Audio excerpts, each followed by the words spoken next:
जैसे ही लक्की आराम करने के लिए अपने कमरे की ओर बढ़ने लगा, तभी वसीम ने उसे बीच में रोक लिया और वहां खड़े एक वेटर को इशारा करके उसके कान में कुछ कहने लगा। अरे वसीम, देख यार, अब कोई फॉर्मेलिटी मत करना प्लीज आप। लक्की ने वसीम को प्यार से इनकार करते हुए कहा। नहीं सर, प्लीज सर, आप पहली मर्तबा हमारे होटल में आए हैं, अब ऐसे में आपको बिना खातिरदारी कैसे जाने दे सकता हूं मैं। ज्यादा देर नहीं लगेगी सर, मैं बहुत ज्यादा टाइम नहीं लूंगा आपका, बस 20 मिनट दे दीजिए अपना, वसीम ने कहा और लक्की के सामने हाथ बांधकर खड़ा हो गया। लक्की का मन तो कर रहा था कि वो वसीम को मना करके सीधा कोयल के पास चला जाए, लेकिन जिस उम्मीद और सम्मान भरी नजरों से वसीम लक्की को देख रहा था, उसके बाद लक्की का उससे नजर बचाना मुश्किल हो रहा था। ठीक है, अब बस थोड़ा सा जल्दी कर दीजिएगा प्लीज, लक्की ने कहा और वसीम उसे अपने साथ मैनेजर के केबिन में लगे सोफे पर ले गया। लक्की जैसे ही वहां बैठा, उसने देखा कि वसीम ने उसके लिए बहुत अच्छा खासा शरबत और नाश्ता मंगवा रखा था। काजू की मिठाई, नवरत्नी, चिढ़ा खोया, समोसा और बाकी चीजों से लक्की के सामने रखी टेबल पूरी तरह से भर चुकी थी। लक्की ने उसमें से थोड़ा बहुत नाश्ता लिया और फिर अपने कमरे की ओर जाने लगा। सर बस 5 मिनट और, वसीम ने कहा और लक्की को रोक लिया। लक्की ने अपनी घड़ी देखी। इधर उधर की बातें करते हुए उसे वैसे भी आधे घंटे से ऊपर हो चुका था। वसीम देखो, मैं थोड़ा जल्दी में हूं, तुमने रोका तो मैं रुक गया, मुझे भूख नहीं थी, फिर भी थोड़ा नाश्ता किया, अब प्लीज मुझे जाने दो, लक्की ने मुस्कुराते हुए वसीम से कहा। वसीम अब की बार मना नहीं कर पाया और लक्की को छोड़ने खुद बाहर आया। लक्की ने घड़ी देखी तो पता चला उसे 20 की जगह 40 मिनट हो चुके थे। उससे पहले ही वो 10 मिनट तक उस हॉल में इंतजार कर चुका था। अब लक्की को लग रहा था कि कोयल और प्रशांत के बीच जो कुछ होना था वो तो अब तक हो चुका होगा, इसलिए अब जल्दबाजी करने से कोई फायदा नहीं था। और वैसे भी कोयल कौन सा मेरे समझाने से समझ जाती। मुझे तो डाउट था, जब तक मैं उसे असलियत नहीं बता देता तब तक शायद वो मेरी बात सुनना तो दूर, मेरे सामने देखती भी नहीं, लक्की ने अपने आप को समझाते हुए कहा और अपना ही मन महसूस कर रह गया। वो फिर अपने कमरे में गया और बिस्तर पर चुपचाप आंख बंद करके लेट गया। दिन भर की थकान उसके बदन में चढ़ गई थी। काफी भारी बोझ उठाने के बाद और फिर इतना खेलकूद करने के बाद लक्की के लिए अब 1 मिनट भी खड़े रहना मुश्किल हो रहा था। वसीम ने जो उसे शरबत पिलाया था, उससे तो लक्की को ऐसा लग रहा था कि उसका बदन बिल्कुल हल्का हो गया था और वो किसी भी पल नींद की आगोश में आ जा सकता था। राधिका, लक्की ने सोने से पहले एक बार राधिका को याद किया और अचानक ही उसके होठों पर उसका नाम आ गया। वो देख पा रहा था कि उसकी सांवली सी शक्ल पर सूरज की किरणें पड़ रही थीं। उसकी आंखों में तालाब का पानी चमक रहा था और वो मुस्कुराते हुए लक्की से बात किए जा रही थी। उससे बात करते करते लक्की को कब झपकी आने का एहसास होने लगा, उसे पता ही नहीं चला, लेकिन उसकी किस्मत में इतनी आसानी से सोना कहाँ लिखा था। जैसे ही उसे नींद लगने वाली थी, उसने गलियारों में किसी तरह की आवाज सुनी। उसने सुना कि सबसे पहले तो किसी के कमरे का दरवाजा धम से बंद हुआ और फिर कोई तेज कदमों से गुस्से में गलियारे में चलने लगा। भाड़ में जाओ। इधर गलियारे में कोयल का पूरा बदन सिर्फ एक सफेद चादर से ढका हुआ था। उसके गोरे से कंधे और उसके गोरे से पैर उस चादर के बाहर थे, बाकी पूरे बदन पर चादर बिछी हुई थी। उसे न जाने क्या हो गया था, लेकिन वो बिना चप्पल पहने ही कमरे से बाहर आ गई थी और उसके पीछे पीछे प्रशांत भागा भागा आ रहा था। कोयल प्लीज चुपचाप अंदर चलो, देखो एक बार खुद को तुम किस हालत में बाहर आ गई हो, इससे पहले कि यहां तुम्हें कुछ बाकी लोग इस तरह देखें, अंदर चलो प्लीज, मेरे लिए मुसीबत मत खड़ी करो प्लीज, प्रशांत ने उसके आगे हाथ जोड़ते हुए कहा। लेकिन कोयल न तो उसकी बात सुनना चाहती थी और ना ही उसे इस बात की चिंता थी कि कौन उसे देख रहा था और कौन नहीं। वो तो बस गुस्से में उबलती हुई चाय जैसी नजर आ रही थी। इधर प्रशांत भी बिना कपड़ों के ही बाहर भागा भागा आ गया था। उसने सिर्फ लाल रंग का एक कच्छा पहना हुआ था और उसके ऊपर उसका मोटा सा पेट थुल थुल हिल रहा था। प्रशांत, तुम एक नंबर के धोखेबाज हो, झूठे हो। तुम्हारे परिवार ने मेरी हेल्प नहीं की, ये बात तुमने मुझे पहले क्यों नहीं बताई, कोयल ने कहा। उसका मन तो कर रहा था कि वो अभी प्रशांत की गर्दन पकड़कर उसे खिड़की के नीचे फेंक दे, लेकिन उसने जैसे तैसे अपने आप को काबू में रखा था। अरे कैसी बात कर रही हो कोयल, तुम्हें कोई जरूर गलत फहमी हुई है। अच्छा, तुम ही बताओ कि अगर मैंने या मेरे पिताजी ने तुम्हारी मदद नहीं की तो फिर किसने की है। मेरे अलावा कौन है जो इस काम को कर सकता है? बताओ, क्या मैं झूठ बोल रहा हूं? प्रशांत ने कोयल का हाथ पकड़कर उसे अंदर ले जाने की कोशिश करते हुए कहा, लेकिन कोयल ने झटके से उसे अपना हाथ छुड़वा लिया। गलियारे के बीच वो बीच खड़े होकर उन दोनों के बीच ये झगड़ा हो रहा था और लक्की को इसकी थोड़ी बहुत आवाज आ रही थी। ज्यादा बनने की कोशिश मत करो प्रशांत, कम से कम अब तो सच बोल दो। वैसे तुम अपने मुंह से एक्सेप्ट करो या ना करो, लेकिन मेरे सामने तो तुम्हारा सच आ ही गया है, कोयल ने बिफरते हुए कहा। प्रशांत के पसीने छूट गए थे। वो वैसे तो खुद ही कोयल को सब सच बता देना चाहता था, लेकिन उसे मालूम था कि सच बताते ही कोयल बिधक जाती और उससे नफरत करने लगती। ऐसे में प्रशांत पहले अपना उल्लू सीधा करना चाह रहा था। उसके बाद वो बेशक कोयल को सब सच बता देता। तुम क्यों मेरे ऊपर झूठा इल्जाम लगा रही हो? एक तो मैंने तुम्हारी मदद की और फिर तुम हो कि ऐसी बात कर रही हो। कौन है जो तुम्हें ये सब उल्टी सीधी बातें सिखा रहा है? कौन भर रहा है तुम्हारे कान? बताओ मुझे, प्रशांत ने पूछा और कोयल की ओर देखने लगा। कोयल को यकीन नहीं आ रहा था कि ये आदमी अभी भी सच सुनने को राजी नहीं था।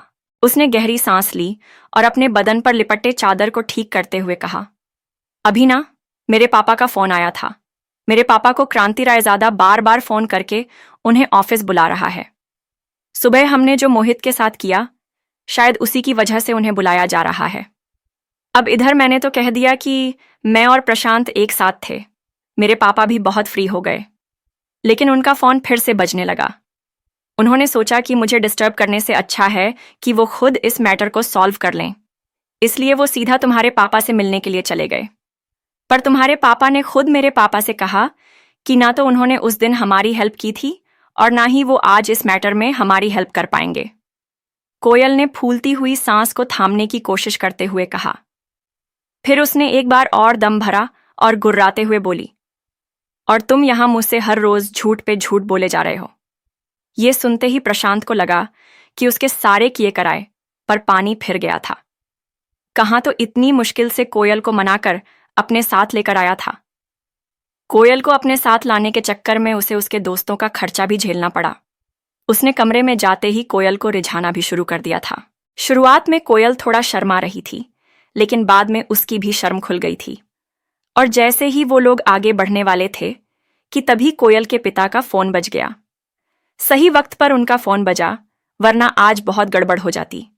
बिना कपड़ों के जब कोयल ने अपने पिता का फोन उठाया और जब उसने उनकी पूरी बात सुनी, तो कोयल का मन घिन्न से भर आया और वो गुस्से से प्रशांत को देखने लगी। इससे पहले कि वो कुछ समझ पाता, कोयल जिस हालत में थी, उस हालत में ही प्रशांत को गालियां देते हुए कमरे से बाहर आ गई। क्या कहा तुम्हारे पापा मेरे पापा से मिलने के लिए गए हुए थे? प्रशांत ने गधों जैसा सवाल किया। कोयल ने उसे पूरी कहानी पहले ही सुना दी थी, लेकिन उसे कोयल की बात पर शायद विश्वास ही नहीं हो रहा था। अपना पर्दा फाश हो जाने के बाद उसे अंदर ही अंदर काफी बेचैनी महसूस हो रही थी। कहाँ वो और कोयल एक ही बिस्तर पर थे और उन दोनों की होंठ एक दूसरे में घुलने ही वाले थे, और कहाँ अब कोयल उसे हाथ भी नहीं लगाने दे रही थी। देखो कोयल, मेरी बात सुनो भले ही।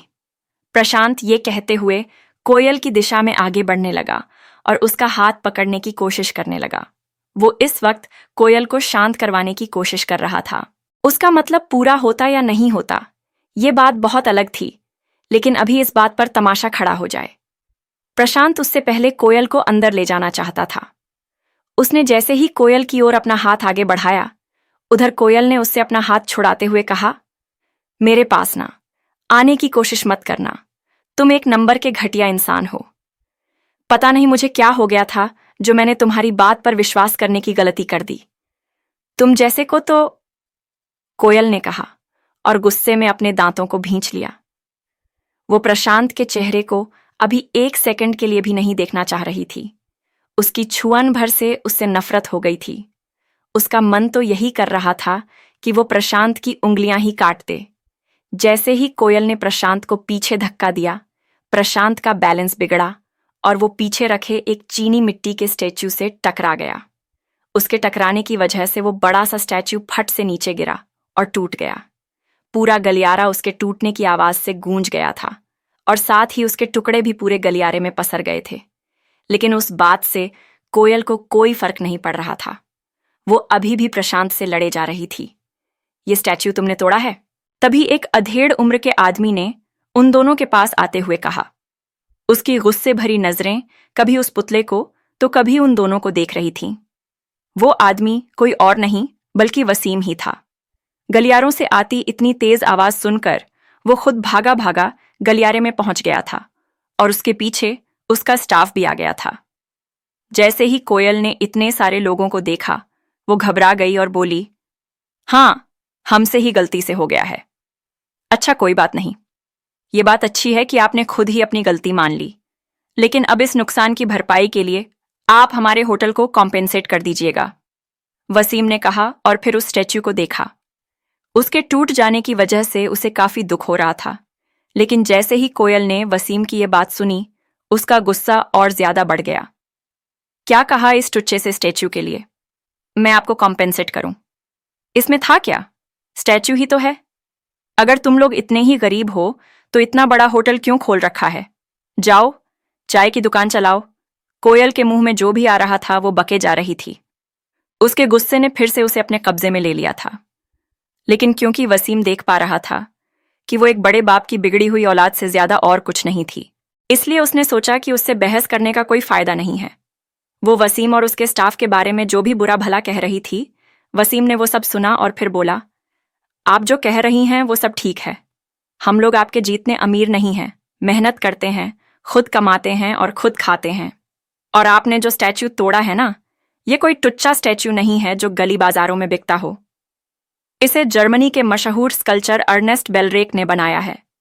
इसकी कीमत 30 लाख रुपए है, वसीम ने कहा और कोयल की ओर देखने लगा। क्या 30 लाख रुपए? कोयल ने कहा और वसीम की ओर फटी हुई नजरों से देखने लगी।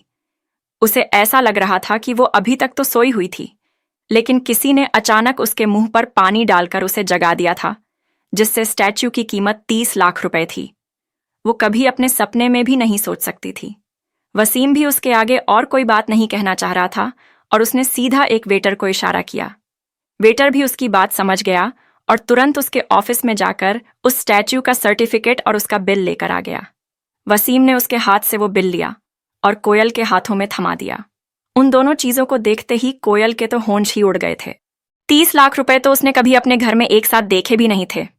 सर मुझसे गलती हो गई, मैंने ध्यान नहीं दिया sir, I am sorry sir, Koyal ने वसीम के आगे हाथ जोड़ते हुए कहा और गिड़गिड़ाने लगी। अभी तक जो वसीम के सामने तनकर खड़ी थी, अब वो अचानक किसी सांप की केंचुली की तरह उसके पैरों में जा गिरी थी। उसका बदन थर थर कांप रहा था।